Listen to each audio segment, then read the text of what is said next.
Tonight I'm going to make baked pears for dessert, and I have a couple friends here to make these for. We're going to start with a red pear, and I'm going to use a few dates tonight, and I'm going to use some dried apricots and some pecans and some walnuts. And so I also have brown sugar that I made the other day. It's just regular sugar with molasses, which is really, really good. And then fresh nutmeg and cinnamon. So first thing we have to do is clean our pears. And they're really soft, so I'm going to use a melon ball scraper to just get a little bit at a time.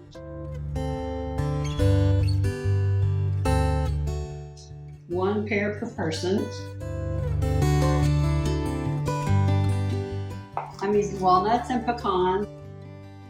Any dried fruit is good. You can use raisins, dates, apricots, whatever you have.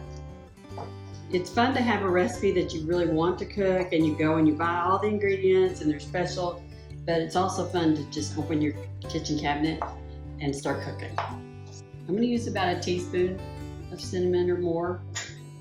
I like a lot of cinnamon, so I'm going to go heavy on that. And then we're going to put some nutmeg. If you don't have a nutmeg mill, which I did not have for the first 40 years that I cooked, that's okay. You can use ground nutmeg and you can put in about a quarter teaspoon. Just a little bit of salt, sugar, and then I'm going to drizzle just a tiny bit of olive oil because I want it to be just a little bit wet. The pears have a whole lot of water in them, so as this cooks, the water from the pears is going to get all of this nice and gooey together. What's the oven set to? The oven is on 350. We're going to bake it for 20 to 30 minutes. What color are you? When they're finished, they're going to be like kind of a nice golden brown, and you're going to be able to smell them. If you can't smell them cooking, they're not done yet. It smells like the pears are done, so I'm going to take them out.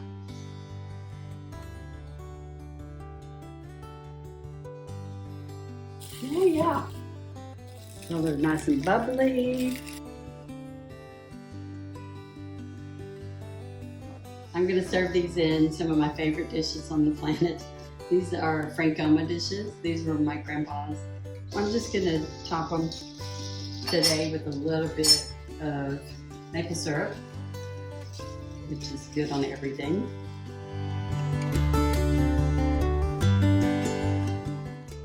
Wow. Smells good. Fantastic. Mm-hmm. Wow. Yeah, as Mary brings it out, we're talking about pairings, and it seems like bourbon might be not a obvious choice, but maybe one that works with the maple syrup. This bourbon is from Kentucky, and on our trip to Nashville for Christmas, we stopped in Kentucky Distillery, and it's one that we tried during our tour. It's a Lincoln Pinch from Franklin, Kentucky, and let's give it a try. Let's give it a shot. And I'm merely a beneficiary of this entire event, so thank you, Mary. With this. Cheers. Cheers.